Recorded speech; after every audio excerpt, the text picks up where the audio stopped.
On acceptance of this rule, which requires no written agreement signed for a Christian contract for a Christian arbitration. As such, contravention to this rule may attract penal action for false oath filed during marriage if the marriage was conducted by the Church of England, of Scotland, or of Rome. The penal action should be prosecuted against the offender by the victim to marriage under Section 200 of CRPC on an arbitral award directing it. These sleeping laws should be awaked in the waken, lest principles of marriage should be set at naught or get lost. Thereby we reduce divorces. It should not be surprising that God declares in Malachi 2:16 in Good News Bible, I hate divorce. Biblical rule of religious tolerance in love marriages. Never being compromised with the world and its concepts. Apostle Paul, aiming at the peace of the family, advises a married couple having two different faiths as to stick on in marriage without thinking of leaving each other or divorce, as long as they love each other or the non-Christian partner likes to separate because of the faith of the Christian partner.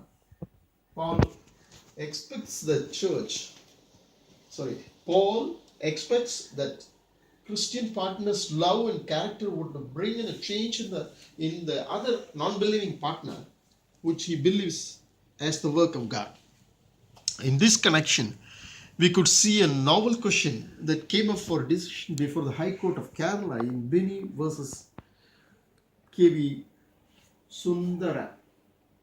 The High Court held that the parties can disagree on matters of faith and still lead a happy marital life if they could be convinced that matters of faith should not stand in the way of union of hearts. As Apostle Paul has advised young people of different faiths a long time ago. The court further said that the primary object the primary object is to promote and preserve the sacred union of parties to marriage. Only if the attempts for reconciliation are not fruitful, the further attempt in agreement or disagreement may be made by way of settlement.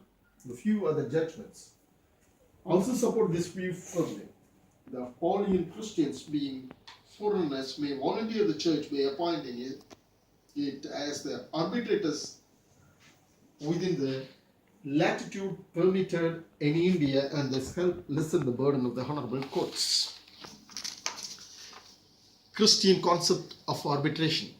Apostle Paul is aware of litigation in the courts, and he asked the churches to appoint arbitrators to settle disputes among its members.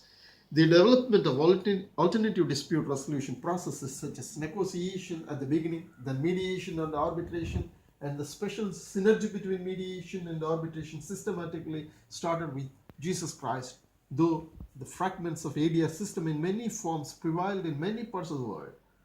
The ancestral model being based for arbitral laws all over the world reflects perfectly the 1 Corinthians 6:5 as the Gill's exposition of the entire Bible exposes it in Matthew 18:15-20 says of when Jesus as the forerunner set forth a process in Matthew 18:15-18 that involves in alternative dispute resolutions mechanisms or system beginning with private discussions between one to one, that is called negotiation. If your brother sins or trespasses against you, go and show him his faults just between the two of you. If he listens to you, you have won your brother over.